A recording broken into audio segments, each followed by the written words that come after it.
recount. And so, again, we're joined by Dennis Kucinich. Congressman, thanks for coming on. Thank you. It's a pleasure to be on your show. Thank you. Where are you right now, Congressman? I'm in Detroit, Michigan, getting ready for the Michigan primary. Absolutely. Listen, let's not mince words. I just want to get you to boil down and flesh out the statement you gave to the AP. The Ohio congressman cited, quote, serious and credible reports. I want you to hear you amplify those and elaborate, and allegations and rumors. Please flesh that out. Well, you know, first of all, the disparities between the poll results that were announced the day before the election, day of the election, and the actual and what we were told were the actual returns indicate that there's either something seriously wrong with the polling of firms that collectively are worth hundreds of millions of dollars, or and the election results were reflective of the vote, or there was something wrong with the election results and the polls were correct. Now, I don't know which it is, but I know one thing, that one of the biggest issues nationally is the integrity of our elections. People want to make sure every vote counts and is counted. And I'm in a position as a candidate to be able to ask for a recount, and not for myself, because it's unlikely to change my ranking among candidates, but for the American people and the people of New Hampshire. The stories about certain votes of certain candidates not being counted, concerns expressed about electronic voting. Look, these aren't going to go away. We need to clear it up, and the only way to clear it up, one way to clear it up is to have a recount. That is not to say that it's going to dispose of all the issues here. It's not, because there are issues that relate to the technology itself, to the transparency and technology, to how these things are programmed. And, I'm for paper ballots in all federal elections, so we don't have to deal with this. But if we don't straighten out this issue right now about what happened in New Hampshire, and if it's nothing, fine, then we'll know. But if there's something there, then the American people will know that at least one person made the effort to come to a real accounting. And I think that these opportunities are rare, that you can actually kind of stop things, slow down, and say, let's take a look at it. And we better do this because, if it's not straightened out in the primary and no one challenges it, what do we expect in the general election? Congressman, obviously you're well-versed, well-read. You're aware of the situation, the different things that have happened in New Hampshire. The mainstream media has put out literally more than 100 reports saying that the answer, with no evidence, they're saying it's not voter machine fraud or election fraud of any type or even mistakes. The voters all lied to the pollsters. All these different scientific polls that are generally 2 to 4%, off. They're very accurate. And it's not in the other candidates. They were all accurate. It's in Obama and it's in Ron Paul. And then the establishment candidates win. When you look at that, so regardless of what it is, how can the dominant corporate media, with no evidence, just their own conspiracy theory, say, oh, the voters all lied to the pollsters? Yeah, either there's something wrong with the polling technology or there's something wrong with the voting technology.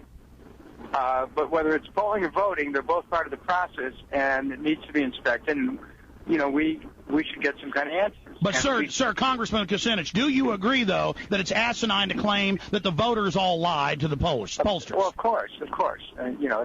People have no, vested interest in lying because you just wouldn't know that lie would benefit. It can't be done strategically. And why would they lie only in this case?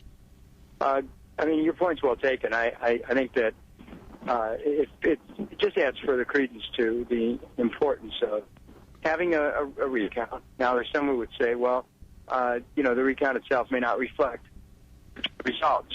We'll do one and then we'll figure out what their next story is. You've got several websites. Which one would you like us to give out?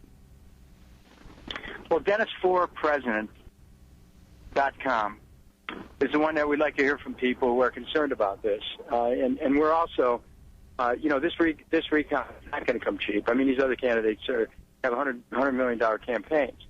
But to me, the principle of the thing requires that I stand in there. We're going to need to raise money to do that. And people can go to Dennis4President.com, can help us finance that recount. Congressman Kucinich, and make a point in a moment, sorry to interrupt, but I'm here in Austin, and I'm a more libertarian Ron Paul type, but I know you and he are friends. But all the liberals I know, I mean, literally almost all of them, including, I've talked to Willie Nelson and his wife, and I know you're friends with them. I mean, none of them are supporting Hillary. They're either like you or Obama. So I got to tell you, you better get more than 2% in Texas, or something's wrong. Right. Well, you know what? I'm very concerned about this electronic technology that's being used in elections, and there's the stories about the potential for mistakes or even fraud are by now legendary. I just want to make sure that every vote counts and every vote's count. I mean, American people are entitled to that. As I go around the country, this is next to health care, this is the second thing that I hear about as a domestic issue.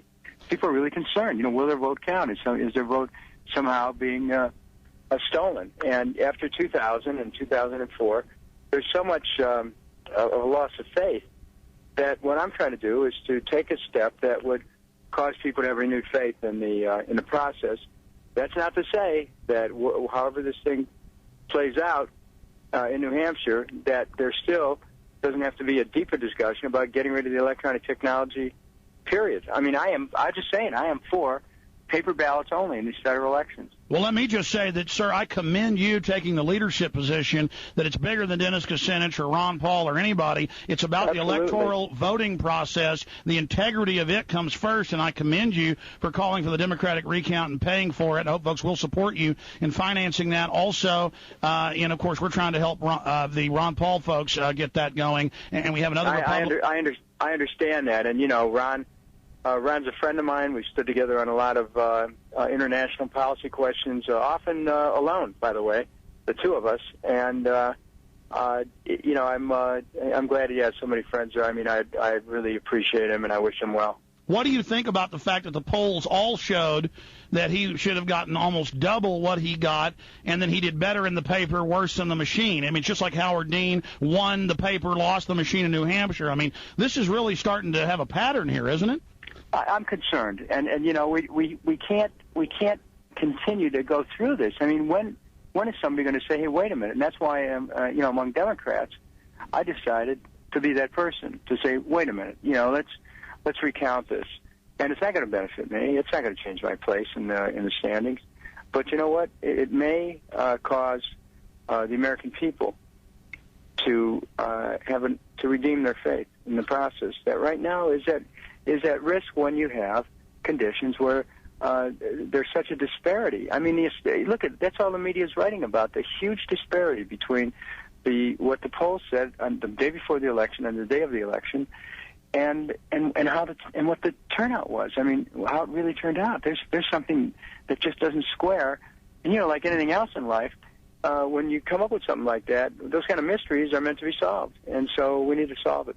Well, before these machines went in the last 10 years or so, generally the polls were right and things weren't. There were still some problems, but it just gets squirrelier and squirrelier and squirrelier. Yeah, it does, and you're absolutely right. DennisForPresident.com.